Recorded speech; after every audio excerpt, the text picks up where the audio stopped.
Hello, everybody, and welcome to another week of Tryhard Tuesdays. My name is the Grand Wazoo, here with my co-host, Mista Blue.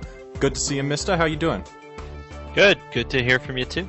It's good to have you back. You just got back from a lengthy vacation to a very interesting place, and I felt like I was missing my partner in crime for a while, so it's good to have you back. Yeah, I was basking in the strip mall light glare and overcast skies of Dayton, Ohio. It was an experience. I'll say that. It was definitely a business trip. That's for sure. But the people of Ohio were quite nice to me. That's about all I have to report in. It's one of the eight wonders of the world, Dayton, Ohio, you know. Most certainly, yes. It's always like such a consolation prize. It was nice, you know. It wasn't interesting. It wasn't great. The people were nice. They didn't stab or shoot me. It was a different place that I haven't been to before, and now I have been to it. And you probably won't go back unless you have to. The end. Yeah. Pretty much. It's all okay. Right. It's all right. Fair enough. Not every place has to be like, Paris or like the like you said, like the eighth wonder of the world. Sometimes some places are just all right, and that's okay. Right, and that definitely is how I would categorize Dayton. And that's it. Yeah. And in any case, you got some pretty good Dota over the weekend as well, right after you got back with ESL, and we have some interesting competitive news to kind of go over now. Yes. So fun. And 6.85 is like really here. Like people are trying out the new strats. The tournaments have started up finally.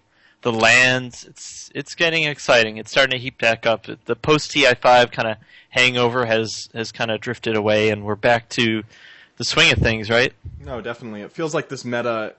It's like you said. It's not so fresh, but it's kind of leveled out a bit, and we can kind of see it take form. And so that's what we're going to be talking about for the first bit of our show, is what this meta kind of means.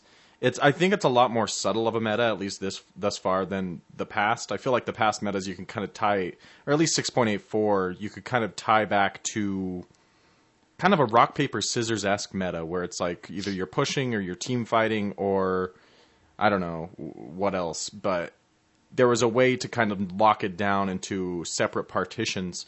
Whereas this meta, it feels like you can kind of do a lot of different things. It's not so easy to lock down. It's something that you can try different things and get rewarded, as we saw kind of with different teams in ESL.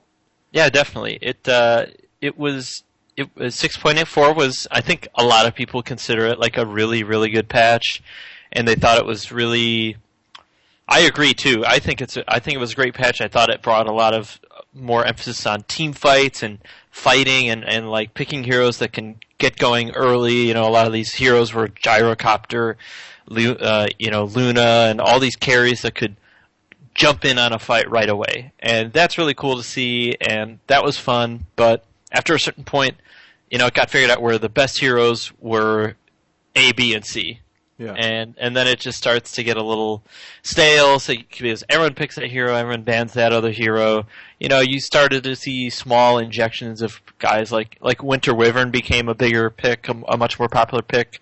And you'd still see your basic stuff like IO Tiny, but really it was basically like the Storm Spirit, Lena, Lesh, Queen of Pain, Gyrocopter, Luna, Dazzle Tusk, and it was like.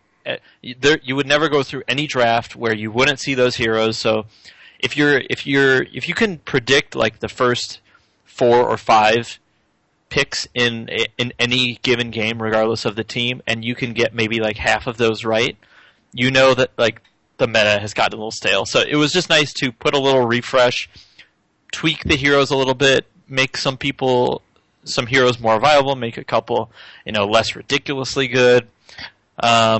But yeah, I'm really excited for what 6.85 has to offer. I really loved the ESL One, just the games that were played, the way they were played. I mean, for the love of Roland, we saw Alchemist mid, all right, a couple times, and win. So that was cool, right? It's great to see him. I think he's a really interesting hero mechanically that they keep trying to incentivize people to play him. It's like a government bailout or something. They're like, really is good, guys. Just play him. With the bounty rune buff and all the Midas type buff, and his Greevil's buff. It's just interesting to see him get incentivized so much. They just wanted to be like a gold tank cannon that can kind of just carry based upon his mechanics, I guess. Yeah, they actually it is weird because the way they balanced him is just like every patch before probably 6.8. Let me think about it. They've really nerfed him in around 6.8. I think was when they really started to nerf him. Yeah. Because before then he was a pretty decent support, and before that, way back at TI3, he was the carry of choice because his first pick material. Yeah, he had a much better ultimate. They totally reworked the way his ultimate was. He had just better abilities in general, and then they're like, all right, what's really good about him? Oh, his chemical rage. All right, fuck that bonus health. He's not getting any bonus health. That is bullshit. We'll just increase the regen, and he'll just have no bonus health. And this is already a hero that has really shit, stat gain. So his base HP was already really low. And then, the next patch, they're like, all right, what's really good about him? Oh, we're seeing him played as, one of the top supports now. As, a greedy support. All right, so what's good about him? All right, the unstable concoction, his stun. All right, let's just reduce the night vision on that, and, let's fuck that over. Fuck his abilities. We don't want to make him good anymore. We're tired of seeing him. I think even Chemical Rage got a nerf, right? Chemical Rage, yeah, that's what I was saying beforehand. Is Chemical Rage they got rid of the health bonus? The spray, sorry, the spray. Oh, the acid spray. Acid spray, that's what I mean. Yeah, they changed it from composite to physical, but I think they buffed. They reduced the damage. That's it. In 6.82 they reduced the damage, but changed it to physical, which pierces spell immunity. And they just kind of tweaked it a little bit. It was always a pretty decent spell, and it still is. Even before the buff, it was still a pretty decent spell. But after they nerfed a lot of his actual abilities that do things, they're like, well, fuck, what do we do now? Let's just make his one weird thing really, really good and really, really weird. Greevil's Greed is now one of the weirdest fucking abilities in the game, right? It's so weird because he's just like a walking bag of tricks, and Greevil's is that he can't really flash farm, so Greevil's is that balancer to make him be able to kind of farm like he can flash farm, but he can't. And so you're right, it's a weird ability, it's a weird balance, but it was interesting to see him and a few other picks, and you saw in this meta. I think it was Merlini or something on the analyst desk when PPD was on said that in this meta you can pick so many things against even top tier teams, and sometimes it'll work out. Like you saw the Broodmother work out at certain points for Vega. Oh yeah. And then you can see people pick things it was a secret pick in the first game against Vega in the finals. I forget exactly what the pick was, but we'll go over that a little bit later. Necrophos was a big pick. Yeah, Necrophos, and you see things work out, and then you see things just completely fall flat on their face. And it puts the game less down to, oh, we banned out the Lina, so now we're going to get this, and then we're going to grab the gyro, and then we're just going to grab all these flash farmers, and then that'll carry us through to the victory. There becomes more of a bag of tricks in that 110 hero pool that you can kind of pull out from. I feel like this meta rewards that more than the last metas, and it makes me more excited to play. Almost I think this is also natural with a lot. If you look at the start of a lot of patches, just from a guy who doesn't go all the way back to Dota 2. I got into it with TI3, but just from memory, seeing the way that the games are played out early on in patches, it's way different than maybe 2 or 3 months after a patch has come out, because there is no meta really. Everything has, not everything, but a lot of things have changed. So you see this experimental phase where you see the carry Necrophos comes back, where you see EE with the blink dagger, going casual vitality booster on top of getting refresher orb and stuff like that. You just see that they're not only are the teams themselves new, but the entire way the game is played is at least a little different. So you're seeing the return of guys like Doom, guys like Necrophos, a lot of the melee cores, which we've talked about before, but it's just really cool to see that phase of the game. And Ursinity talked about it on Theory Crafting Thursday last week, about this was his favorite time to play ranked, and I totally agree with him. I think if you guys think that if you're like a jack of all trades kind of player where you play a lot of different heroes, you don't really specialize, this is probably the best time to play because people are trying different stuff out, and you're not going to see the same played out picks, but either in all pick or in captain's mode. Oh, certainly. That's a great point. And you look at games like StarCraft where you have like 3 races to play, and the meta becomes defined a lot more quickly. You see people using kind of the build orders and stuff, and if you don't know about StarCraft, it becomes very popular to use what the pros use. And in Dota, sure, I mean, that happens too. And as the meta gets more defined, you see these heroes get picked more and more because, newsflash, they use those heroes because they are quite good. They don't make them good. They play them well, but they're good heroes, and that's why you see these heroes start to get picked up a lot more. But the rewards early on in the meta, and as you begin to define that, it's incredibly exciting because it's like you're kind of on the chase to find out what works best in that current meta, and it is really quite exciting. So that's a great point to bring up, and we'll kind of facilitate the next bit of our conversation as we try to like nail down what makes this meta in our eyes so exciting.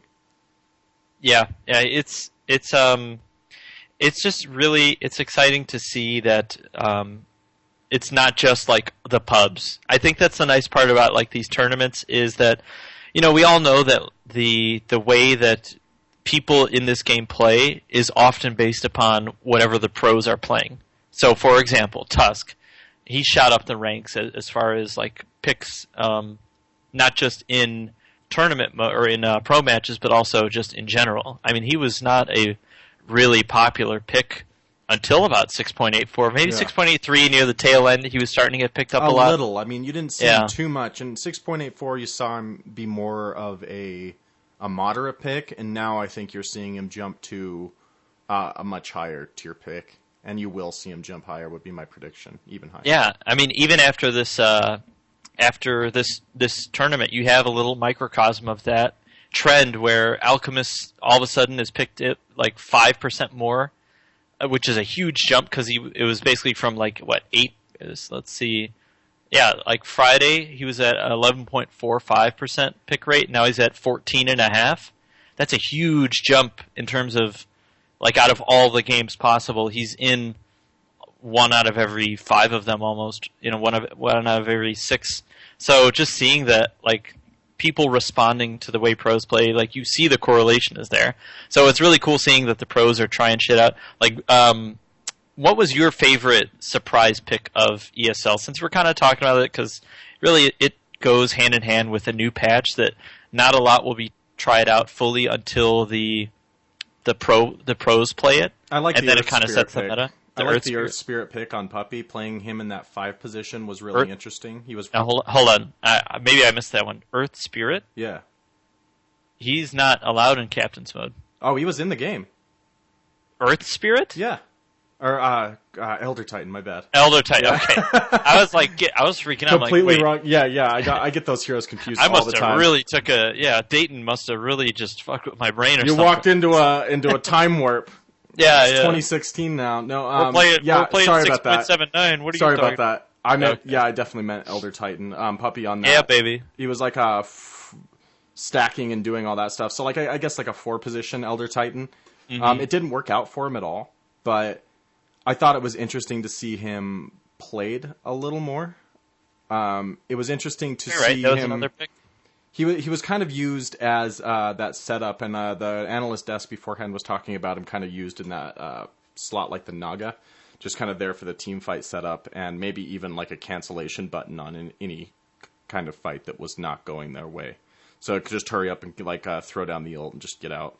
But it didn't obviously work out for him at all. It actually went really badly, and it was a criticized pick. But I feel like that kind of is a good summation of this meta to me, is that people are willing to take risks, on a world stage and be like, okay, we'll play this guy for a huge game, where thousands and thousands and thousands of dollars are on the line. Yeah, I mean, look at Venomancer. Like, when's the last time you saw Venomancer as part of the meta for any tournament? Like, he hasn't been a popular pick in probably a couple of patches. All of a sudden, he's picked up in a couple of games, and decent success, if I recall, during ESL. So it was fun to see like those heroes that, you know, even if I hate them, like Necrophos. I might do a whole rant on Necrophos later on, because I think that hero is just fucking lame. He just like doesn't. His whole like basis is, you know what, fuck, I'm doing it now. All right, Necrophos. I really hope this guy doesn't get popular. I hope that EE fails his ultimates, you know, time and again on him, because I fucking can't stand this hero. All right, like I'm all in on deleting this guy from the game. Like he's like Techies, I could deal with Techies. You know, like he was really annoying. He was wonky. He was crazy. I could see the fun in it. You play Necrophos, like, what are you doing with your life? Your whole basis as a hero is just deleting another hero from the game. It's just like, oh yeah, it's like, it'd be like going onto a basketball court and be like, yeah, I'll play with you guys. All right, yeah, 5-on-5 game. Okay. And just headbutt another guy in the head. Exactly. It's like you take a lead pipe to the other guy's knee. It's like, yeah, just tore his ACL. He's gonna be out, you know, for the season. So he's very boring to watch anyway. I mean, like, he has that one execution ult. It's like a duel that you don't gain damage and it's long ranged, you know?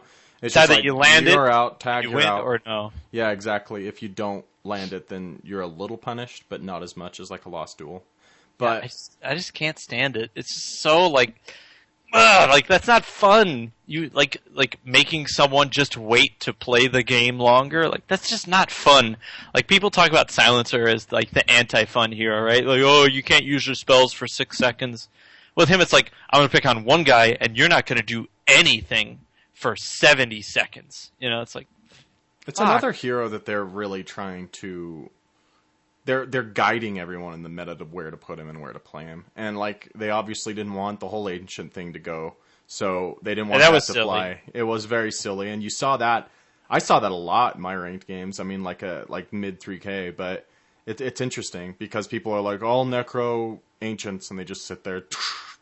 It's like, are you having fun right now? Like, what are you doing?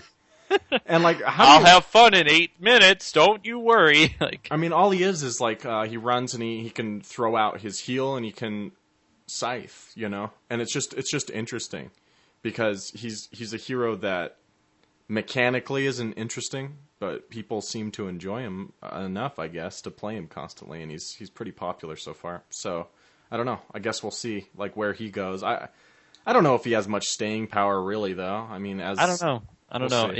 It's pretty powerful to delete a guy from the game for like 120 seconds in the late game, but yeah, I don't know. He's just not fun, and I really hope he doesn't catch on. That's the only like caveat. Like, I'm really excited about all the Broodmother picks, and I'm excited about, you know, I might be changing my tune in 2 months from now if he's like the meta pick, you know, like first pick, first ban, everyone plays him kind of thing, like maybe the way Bounty Hunter was at near the tail end of this last patch. But yeah, I just he's the only hero that I feel this strongly about pretty much in the whole game, and I never thought about it until I saw the game where like all they could do, like they're like, yeah, there's Eternal Envy, you know, with this Reaper Scythe he can really change the game. It's like they had nothing to, like there was no unique take on the hero that could make him compelling in any way to me.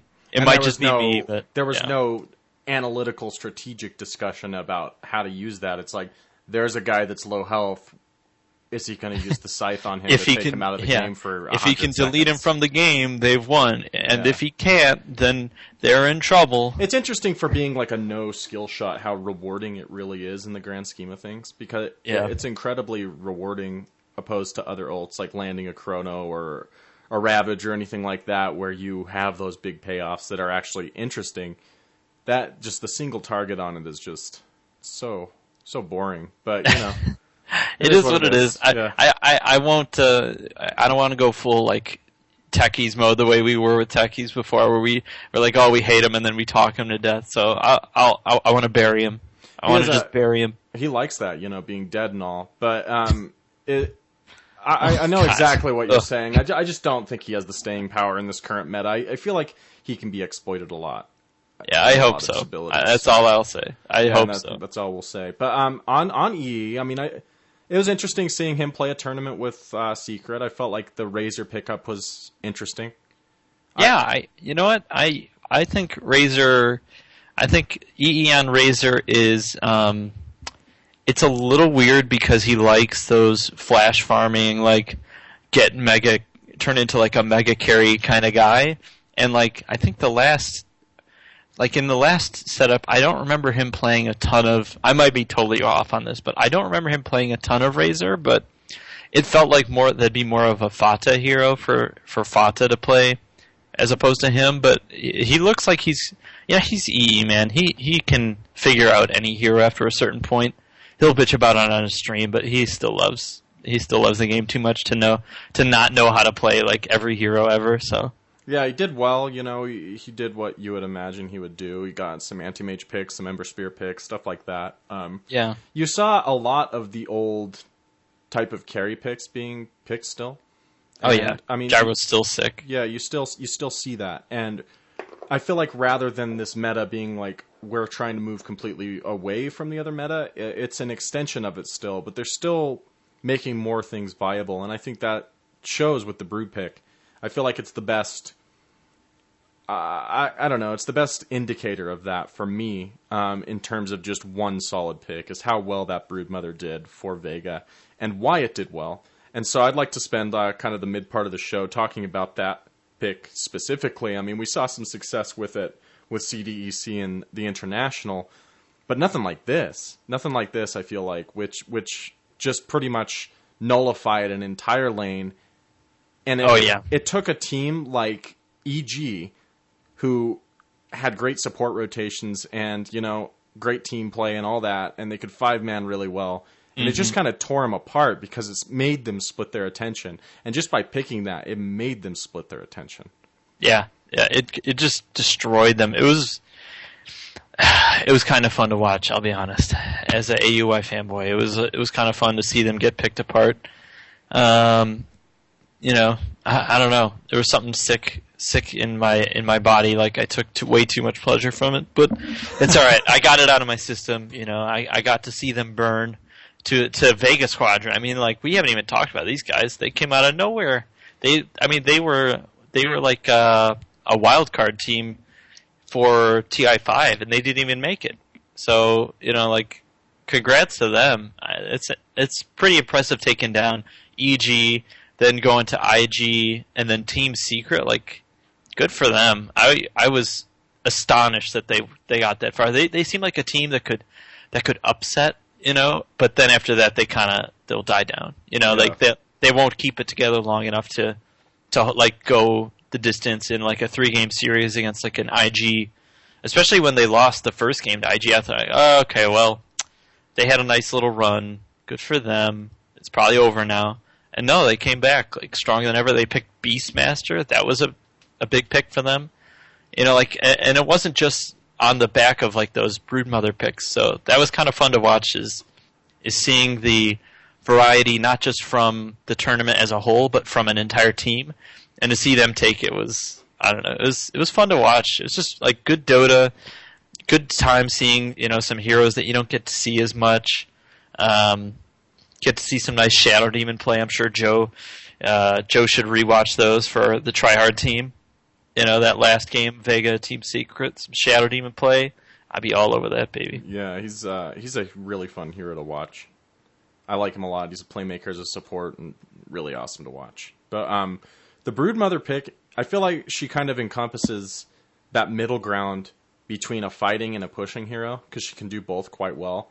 And so she was forcing multiple people out of the lane at times, and I just don't see that pick doing quite as well in past metas. Yeah. And I'd also like to talk about the Ember Spirit, which we kind of called this, or you called it, a couple months ago with the Boots of Travel build. Really super viable, like as an early item. The thump. There you go. Yeah. Full hipster mode. Yeah, man. Yeah. I was doing the Boots of Travel before you even knew about it. It was so strong because it'd just be like instantly the Ember would be directly into the fight with the Brood. And so she just had that instant synergy with someone. You could just go down and just instant searing chains and you're dead for even trying to contest the Brood's farm or the area.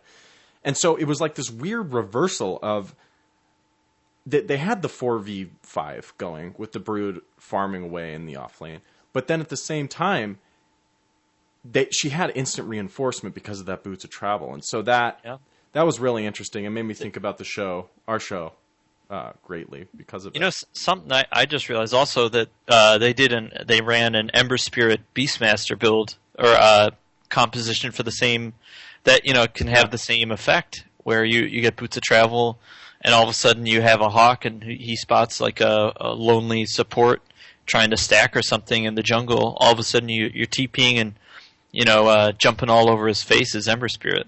So there's a lot of cool like synergy, and I hope that I think I expect to see boots of travel as a more common first item. This might be the Merlini patch, where boots of travel is like heavily emphasized. That would be cool to watch. It's a very good item, and just going through and doing the math, if you're buying a ton of TPs like I tend to, and anyone tends to, it's actually not that unworth it. The boots, if you're playing even with the reduction in gold, right? Yeah, I mean, if you're just buying those like candy and just taking a bite out of them all the time, like it's something that you really do. You should consider on the same level as like picking up Treads or Phase, or if you're Eternal Envy with the Razor, he picked up health boots, which was really weird. I think that was a mistake though. He picked up tranquil boots? Yeah, I think that was a mistake. I think he was trying to build something else and they combined accidentally, and he just didn't unassemble them or something. It must have. I don't know when would you get a Ring of Regent? Oh, maybe he was trying to build for like mech or something. I don't know. I guess. Poor guy. He just that would happen to him, right? On a world stage. Butterfingering together items. Oh god, this poor guy, poor man. Well, you know what? In EE, I trust. He'll come back. Second place again for him. Another narrative that sadly has been played out to death. Second place forever. When is that guy gonna just win himself? Like, I really hope he wins the upcoming tournament, the one in the major, Frankfurt, the major. Yeah, the fall major. It's a fall major, right? Yep. Yeah, and they just announced the teams for that too, right? Yeah, they just announced all teams that were invites or were seeded directly in, and then they announced all the qualifying teams or teams that could vie for the qualifier. Oh, they also have the open qualifier. So if you're like Empire and you can't make up your goddamn mind about like which team or what what people you're going to have on your team, you can still qualify through that. Though it sounds like it'd be like I listened to the Toffees. People should check out the Toffee show he did earlier today, where they did the kind of like live analysis as the names came in. And they were talking about how hard it is doing open qualifiers because they're typically always best of ones, and it's just you're constantly playing. So you advance, and it's like 30 minutes later you got to play again and again and again. It's like 4 or 5 games straight sometimes, and you're going up against teams that have like nothing to lose. So they might pick like a crazy, cheesy strat that they practice specifically for you because you're the more well-known team. Yeah, interesting. So it'd be kind of interesting to watch those. I wonder if they'll have them up. I'm not sure, but I know they'll have the qualifiers up actually. But the regular qualifiers. Yeah, I don't know about the opens. That would be interesting to watch. I don't know, like even uncasted. I'm sure you could find those replays somewhere and just kind of go through them because that whole concept is very interesting to be at a huge disadvantage, and you wouldn't want to be a team like Empire who you have, all these games you can go back and hearken to and just kind of be like, okay, well they're weak against this. Let's go run this crazy. Like, what do we have? Like you said, what do they have to lose? It's like an afternoon. We lose. We lost to Empire. Okay, no big deal. And boy, all the pressure's on you as the better team. Yeah, but I guess that kind of it sums up what we're trying to say about meta in a way. This meta, it's just developing. What we see so far is a lot of different picks. I like that about it so far. We even saw the Puppy Enchantress pick with him in the jungle rotating out to help the lane.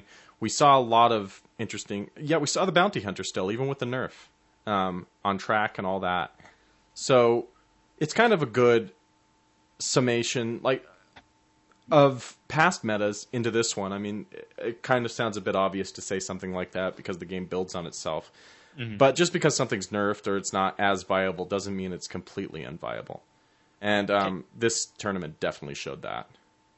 Can you think of a hero that like you associate with a patch like very strongly, like that you played a lot personally? I'm trying to think of a hero that like it's weird because now the heroes that I have always played a lot are like the meta heroes or have been the meta heroes.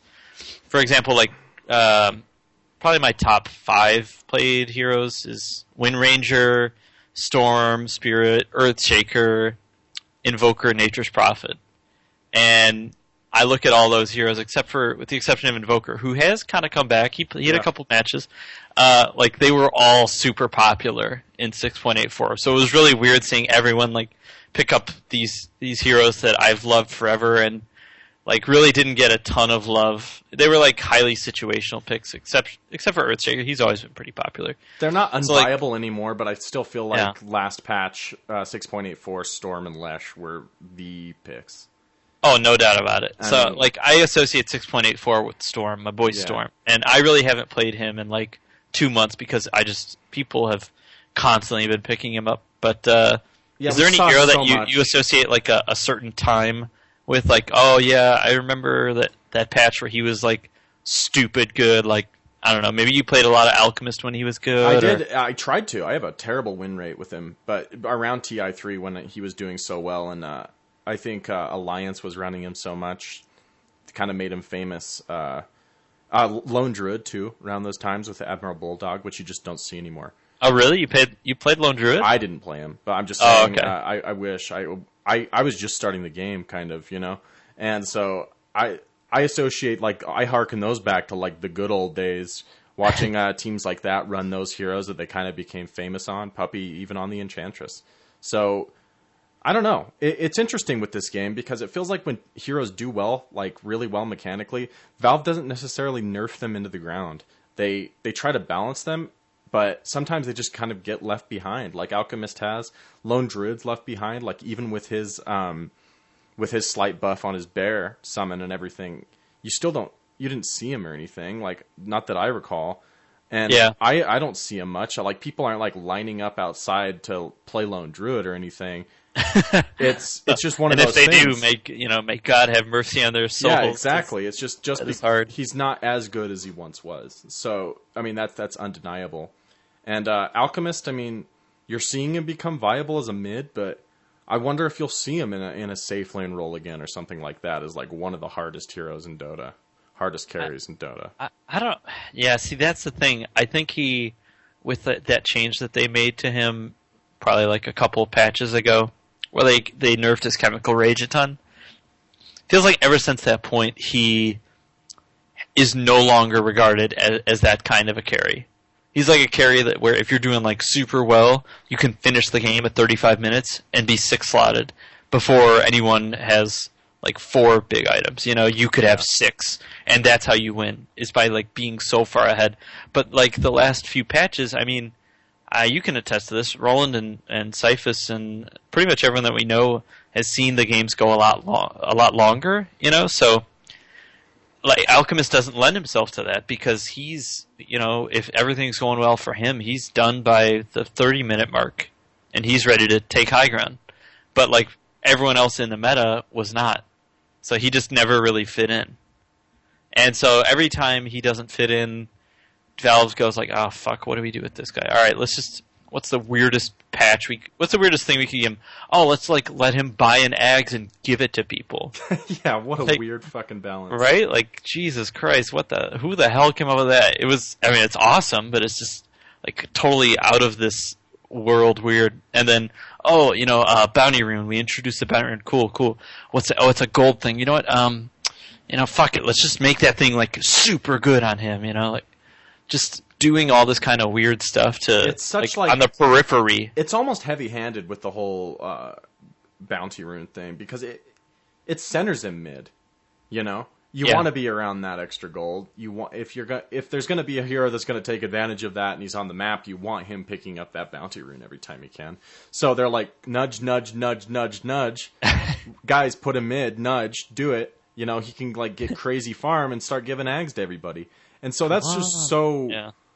I don't know. Like he's good there, and I remember the whole thing with ancient stacking and all that. Like he's good there, but I don't know. Like, I don't like heroes being pinned down so much. And that's another thing you could talk about ESL drafts is a lot of heroes drafted with successful teams that could have gone in multiple positions at any time. And let's circle it back to Brood, right? Because Brood was played mid, off lane. I mean, in certain scenarios, you can play him carry lane if you're going like aggro tri lane or something. Exactly. You know, stuff like that. She that's cool. Played in just about every position. I don't know if I saw her safe lane, but she can. And she can even go there solo sometimes, just if there's going to be another solo off that she can really take advantage of. So that's what I like about Dota. I like the variability in drafts, and I like the mind games in drafts. I like looking at Puppy in the booth and like watching his like European face be like, what is this shit, man? You know, like what is the European face? Yeah, I need to know. His Estonian. It's like that Estonian. Like he kind of like puts his finger to his lip, and you can just kind of hear him thinking. I love that. I just love the mind game aspect because it's like chess. It becomes like chess at that point before the game's even started, and it really was incredible. I mean, them trying to out mind game themselves, and sometimes it's remarkable and the glory is incredible, but sometimes you just fall flat on your face, and that's this tournament.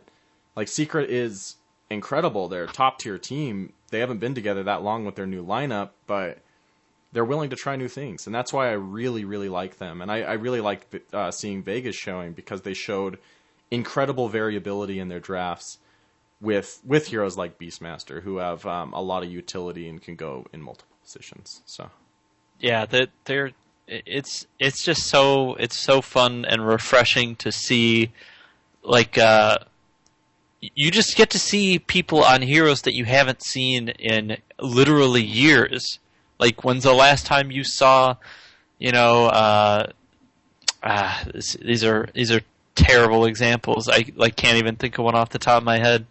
But like, Misery on Broodmother, and people are like, you know, what's it like for? It must be hard for Misery, a guy who's played support for so long, to play off lane. You know, it must be so weird. And the funny part is that he used to play core like back in Dota 1. So it's so funny hearing people like shit all over his off lane because he quote never played it, and he actually has in the past like played a core position before. So or Weeha and Meepo mid, like that's another one that's his shit, dude. Yeah, like, it was just if you know Weeha, that's his thing. Yeah, he's incredible with it. But to see it on the world stage there in the like, I haven't seen Meepo in a while in like a pro game, and so to see that happen mid and just there was no contest against that quap. Like it was just destroyed, and for that to be a staple for that guy and still just plow through it. Pretty incredible.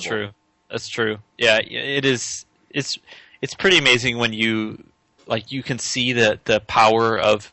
To me, that's like the ultimate indicator of power, of comfort over the power of like quote the best pick against that. You know.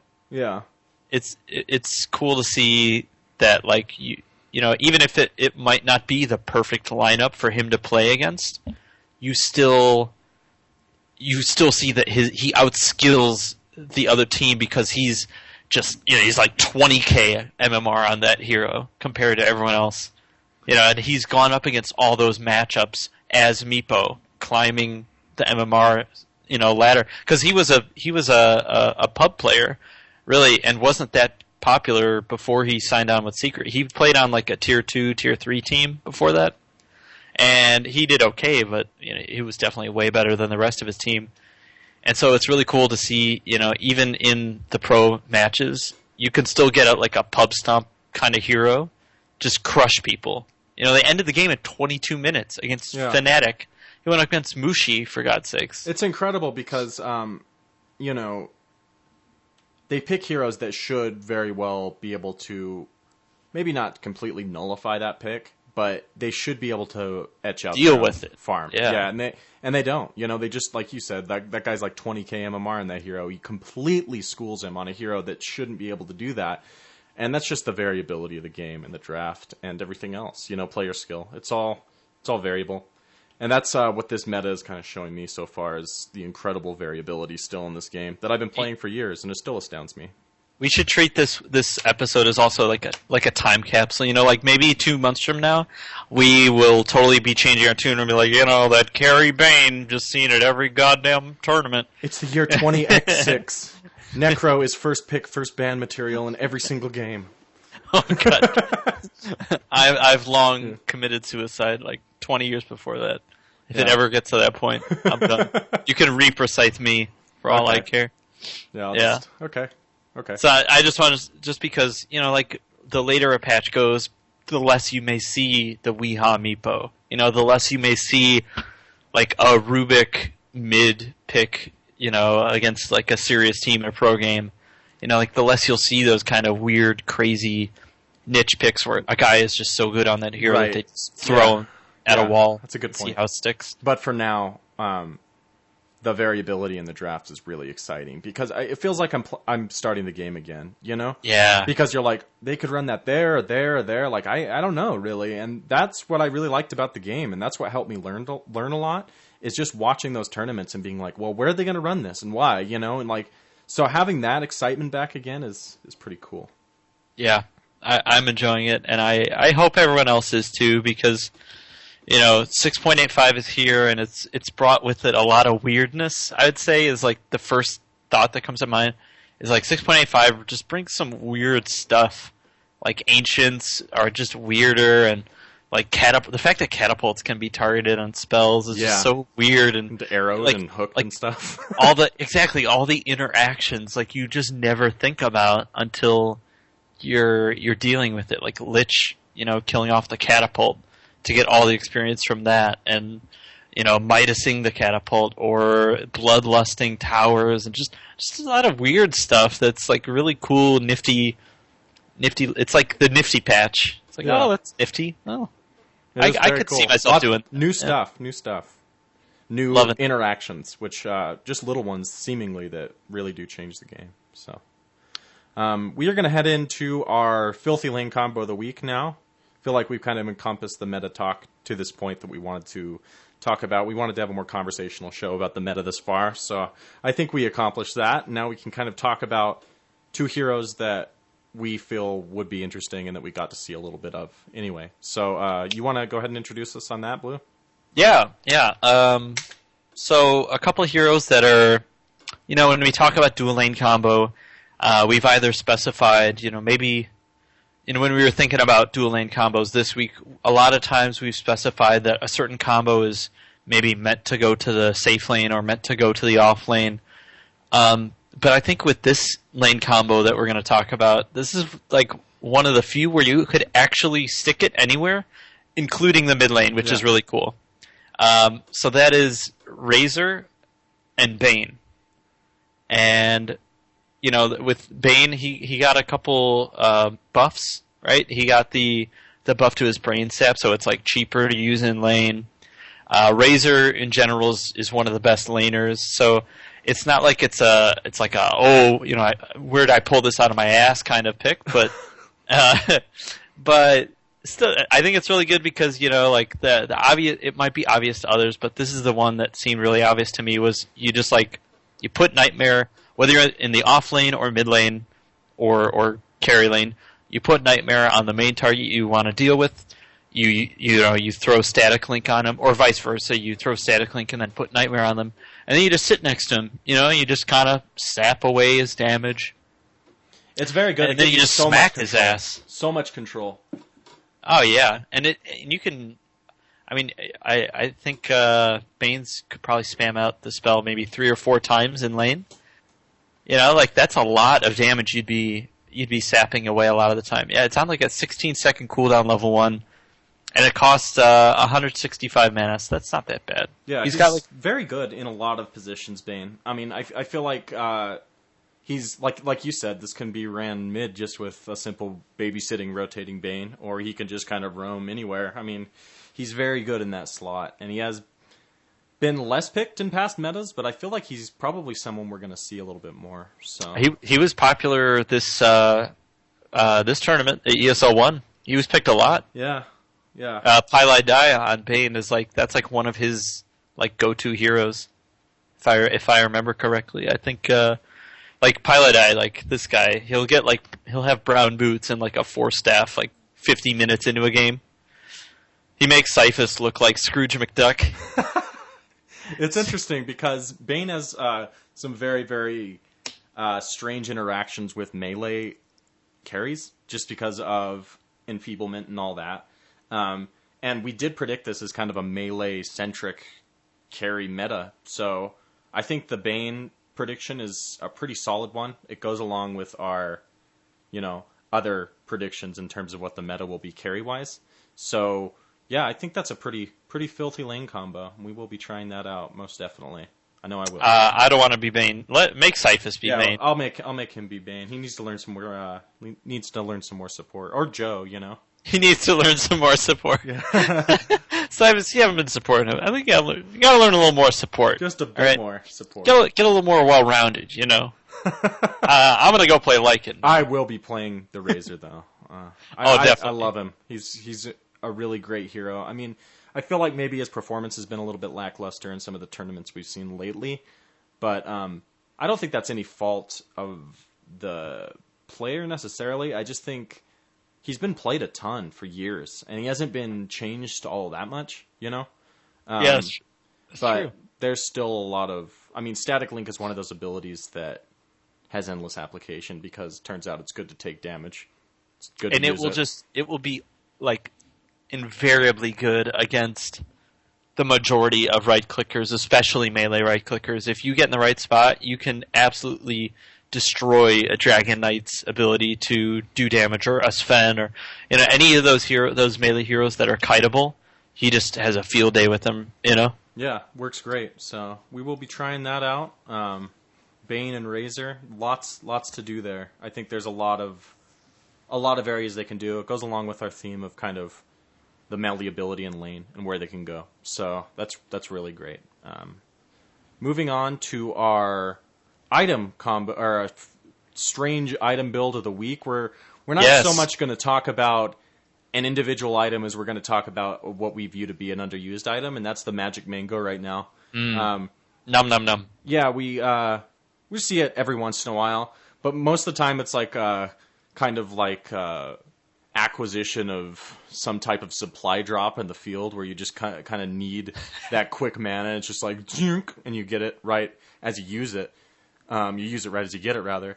So we wanted to kind of discuss it and what it means for an offlaner, and also what it means for some of the more, ultimate-centric heroes like Wraith King and or mana-hungry support. Yeah, exactly. It's a surprisingly, like, it has a lot of versatility because like the +1 HP regen is actually really nice if you're like a roaming support, if you are, just trying to play mega safe in the off lane. Like, that +1 regen can make a huge difference. I've noticed it a lot when I played some Earthshaker off lane. I'm going to be picking up Mango a little bit more for this reason. And just having the extra burst of mana for, like, my fissures have been nice. That's like an additional fissure right there. Just right. That's one free fissure, baby. One free fissure. But you don't want to blow, like, it's still 125 mana, and you don't want to blow your load unless you really have to. It's like a break in case of emergency kind of item. Yeah. And like sometimes I get myself into some emergencies, and I need to break it. It's very interesting as like a bluff in a way too, because like as Void, for instance, you'll use a Time Walk and they'll click you and see that mana, and they'll go to jump, and then you can pop that and immediately chrono. And so it's one of those things where it's just another extra trick up your sleeve. It's more versatile than I think it's given credit for. Maybe a little expensive. I don't know. Maybe that'll be nerfed a bit. But I think it's It already got nerfed a little, right? It's one. Let's talk about the item from like the ground up because it's still a new item, and yeah, I know this is the Tryhard podcast where people have probably already read this shit up, and they know everything there is to know about mangoes. You know, they know about the real life mango. You know, they probably know. They know. You have a they know all about the real fruits. mango sitting on your shelf.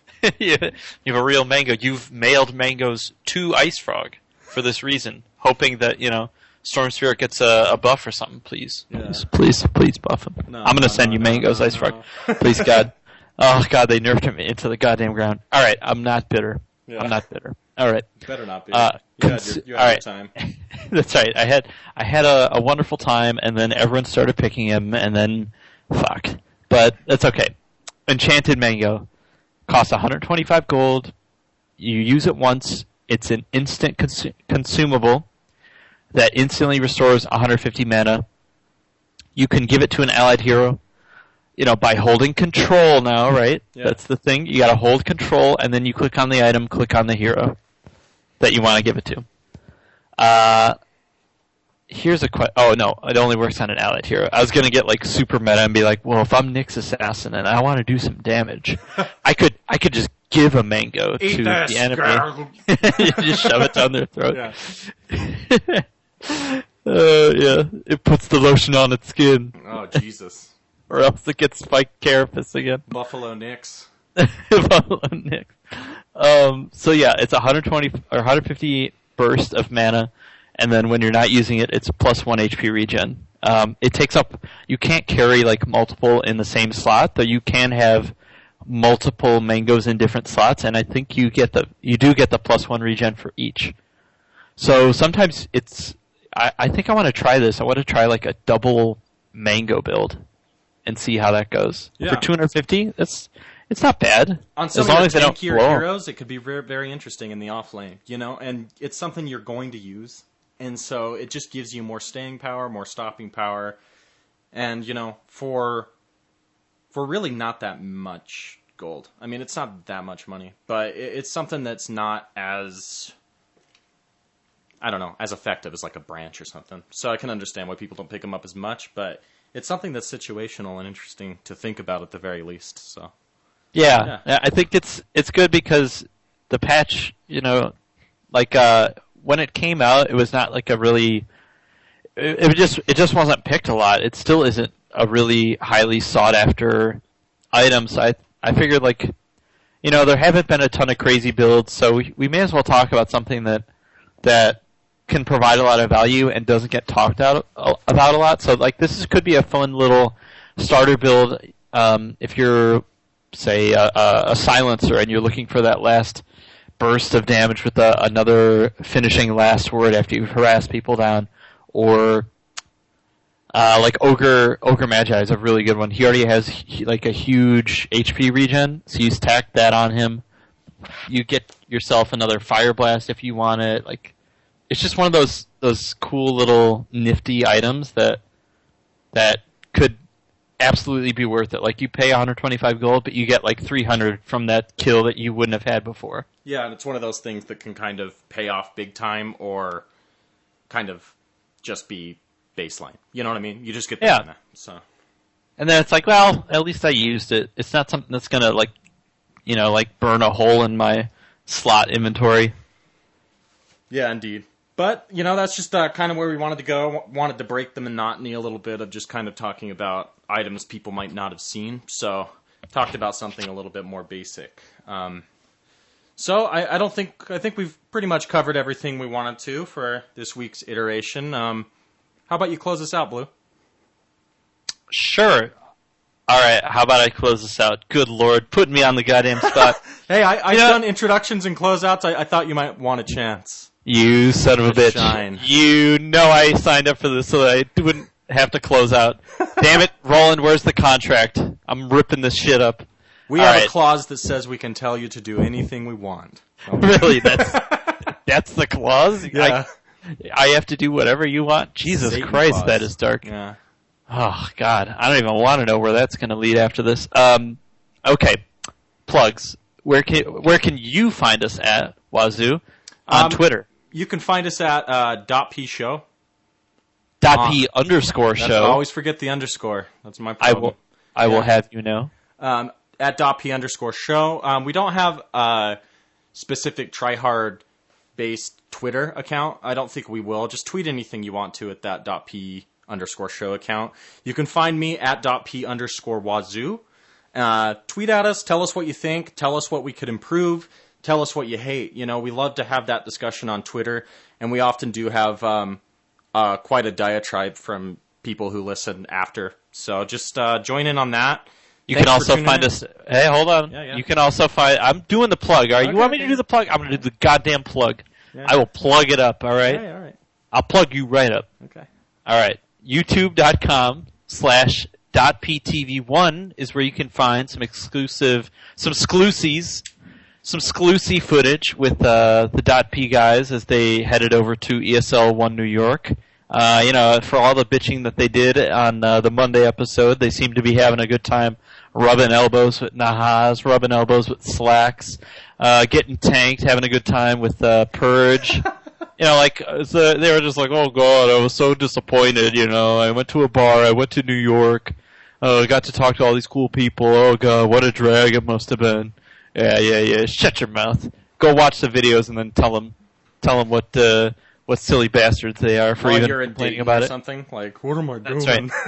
Yeah, they're like talking to German meepos while I'm like stuck in Dayton International Airport, like doing God knows what. But anyways, you can go to youtube.com/stopetv1 for that. Let's see, what else have we got? I think those are like the big ones. You can go to Facebook. Check us out on Facebook, Defense of the Patients. You can find us at defenseofthepatients.com for the latest podcasts, the latest episodes, and I think that should do it. See? You're a natural. I just wanted to see you grow. Hell. I am the wind beneath your wings. Rot in goddamn hell. Thanks for tuning in, guys. Stay classy, stay hard. We will see you next week.